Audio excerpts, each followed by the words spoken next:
Hi, I'm Erica Lucas. Welcome to my channel where I share real life videos about honestly trying to figure out minimalism one day at a time. In this video, you'll see a peek into my real life struggle of keeping up with the house while I'm going through an extreme declutter of our storage spaces in the attic,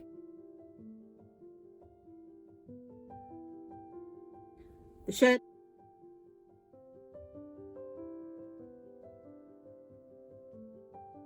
and the crawl space. I'm also going to take you with me as I take my decluttered pile from this week and I drop them off at various places.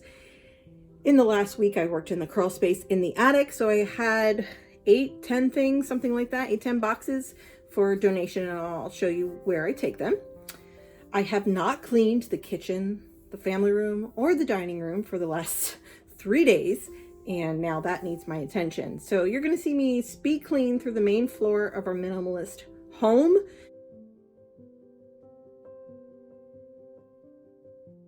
So this total cleaning, speed clean, took me about 30 minutes, which is a really nice benefit now that the house has been going through minimalism with me, that there's not a lot to tidy up. It's really actually just doing a nice speed clean for 30 minutes in 3 rooms. I still have a ton of stuff to go through in our storage spaces, but I also have to keep up with the house, and that's what I'm filming today. I have spent the last 8 months decluttering rooms inside our house, and you're going to get a real life, day in the life mini tour of my family room, dining room, and kitchen. To me, minimalism is about living intentionally and living with what you want. Yes, it's about living with less than you had before you started down the path of minimalism. But I keep changing the tray here on the ottoman, trying to figure out what's going to work for me. I had a smaller tray. I like this larger tray because I can store a couple of books and the remote.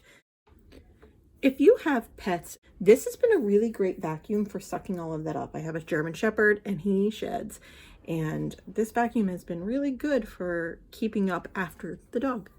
I'll leave a link in the description box if you're interested. For me, minimalism needs to be flexible in that way. It needs to be something that is going to bend when I need it to bend. And that's why I really like being minimalish, because you can have hobbies and collections. I don't feel like that should be a restriction inside minimalism. And that is a myth that I keep hearing about, that minimalists don't have hobbies and collections and keep things. And I do keep things. I have things, but I'm also on my way to being a minimalist. It's just about living the way you want to live while living with less. Here I'm cleaning with a microfiber cloth. I really stopped buying paper towels. It's one of those 10 things that I listed that I don't buy anymore, and I actually really don't. I still have a couple of rolls that my mom prefers to use when she's here taking care of the kids. Otherwise, I use microfiber towels for nearly everything. So I'm all done the family room, and here's a little mini tour after a clean. This is what it usually tries to look like. That we love this big sectional now. We can all fit on it, watch a movie together. It's very comfortable. Loving the new cozy living room. I've been slowly hanging things on the wall and really trying to give it more of a cozy, inviting feeling when you walk in the door.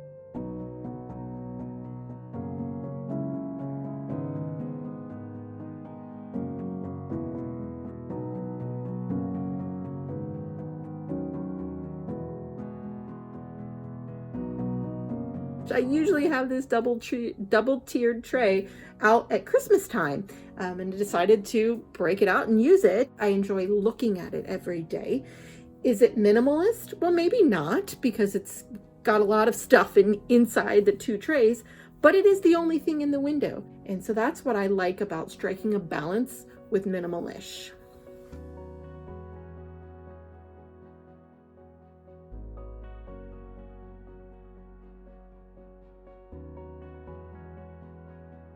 Our family room leads right into our dining room, so that's what I'm going to clean up next.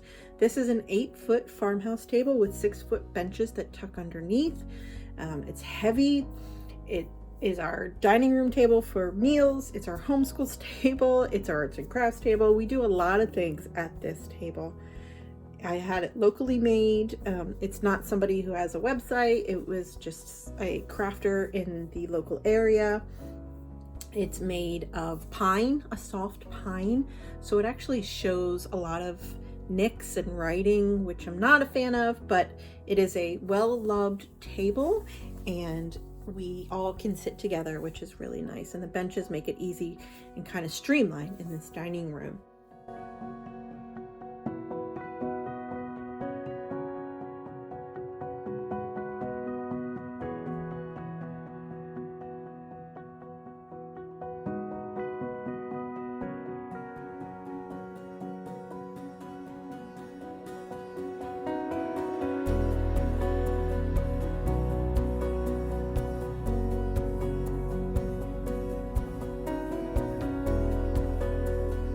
Walls, the kids have written on them various ages and stages through here. I have controlled where the art supplies are now. They're not in every single room like they used to be.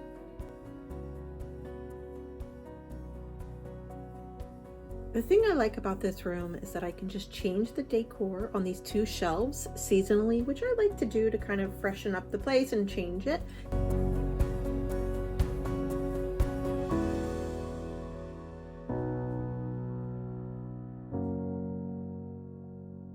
Here we're gonna clip the corner into the kitchen, and this is the disaster zone right now. The items that I decluttered from the crawl space, and then of course my counters. The last 3 days I have not been keeping up with my kitchen, as I said at the beginning of this video, and now we are out of dishes and out of cups. They are all dirty, so I need to get everything cleaned. Our pots and pans are dirty. Everything is dirty from the last couple of days. So I am going to clean everything and get this kitchen set to rights. So these items that I decluttered from the crawl space, I am going to just put by the front door. We're going to load them up after I finish cleaning and take them to a donation center. It's so easy now to do a quick tidy up before a clean. So this room had a lot of different things that needed to go in various places in the house, but it only took me a couple of minutes to put everything where it belongs so I could get to the real cleaning part of the chore. The kitchen counters have remained clear on the back side, but this side of the kitchen is where I have the kids put their dirty cups or glasses. The dishwasher needed to be emptied, so we were just using things out of the dishwasher when we were eating and then just piling it on the counter. I just was not paying attention to this kitchen. Between homeschooling, playing outside, the crawl space, getting things situated in the attic, I just didn't pay attention to this main floor. We just lived here and just did our thing. But that's the awesome thing about minimalism now, is that I can tidy up and clean in 30 minutes on this entire floor, because there's not a lot of things that need to be put away. There was only really 5 times that I needed to put something somewhere else, and that's just because I dumped it into the kitchen. I am always honest on my channel, and I will tell you it's been more than a few days since I cleaned the stovetop here. Probably more than a week. And so it just got a little grimy underneath the trays, and so I'm just giving it a good scrub as part of cleaning the kitchen. This is not something I do as a regular daily cleaning of the kitchen. It is something I do on a weekly basis.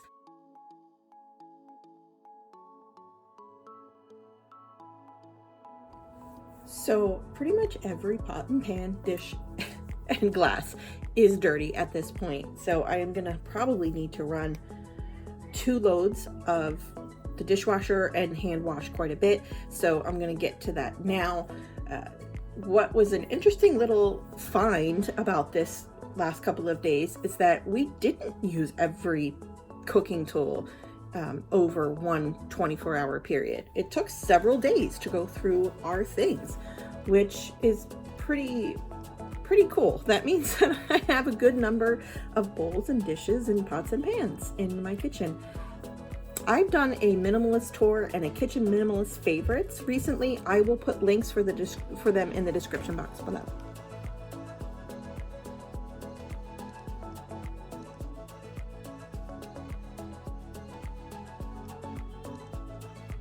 I don't want anything to slip into the disposal, so that's why I have this mat here. And I think this is called a Korean sink. Leave me a comment below if you know the best way to keep this sink clean, because I have tried everything. Bleach, Comet, I've tried it all. I've left it on overnight. I cannot get this stain off the bottom of this sink. So if you have any advice for cleaning a Korean sink, please leave me a comment below. My daughter's chore in the morning is to feed the dog, and she spills it outside the bowl. It goes on the floor. So after a couple of days, we have quite a number of kernels on the floor that the dog doesn't even eat. So I just sweep them up every couple of days. This floor is small. The kitchen is small. It takes me 5 minutes to do the floors. I do a sweep, I vacuum, and then I just get on my hands and knees with a microfiber brush and a cleaner and just scrub the floor. Here it is, the kitchen after it's all cleaned. This is how I like it to usually be.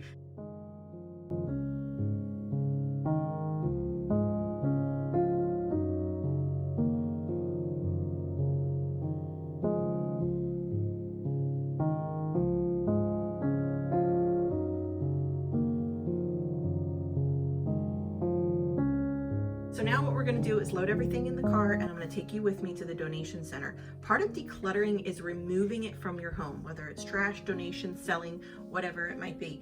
And so this is an important step in decluttering, because if you just leave it in your house, it's still clutter in your house. So this is still clutter in my house, and I need to get rid of it. I need to donate it. So I found a donation center that's open, a green drop truck, and I am going to take us there now. I'm also donating some clothes to my cousin, so I'm going to drive over to New Jersey and drop them off for my cousin as well.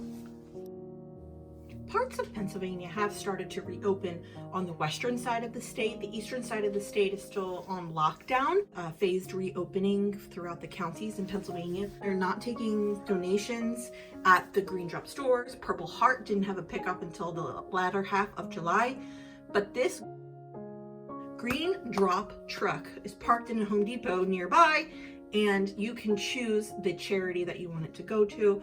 This seemed like the only option that's afforded to me right now in an effort to get the clutter out of my house. So this is what we're doing. I ended up filling this entire bin for the donation, and then they just email me a receipt. These are the boxes that I donated to my cousin. If you've been around my channel a while, you know that I give you the heart on the sleeve truth about my life. And this is what it looks like the next day. There is laundry to be folded on the couch. Part of the couch is on the floor. And we've done homeschool, so homeschool is spread out on the table. The boys are playing Osmo. It's a coding game that they're playing. This is real life, but it's so fast to tidy up, and we've built that into our routine in the mornings now. So after homeschool, we clean up homeschool.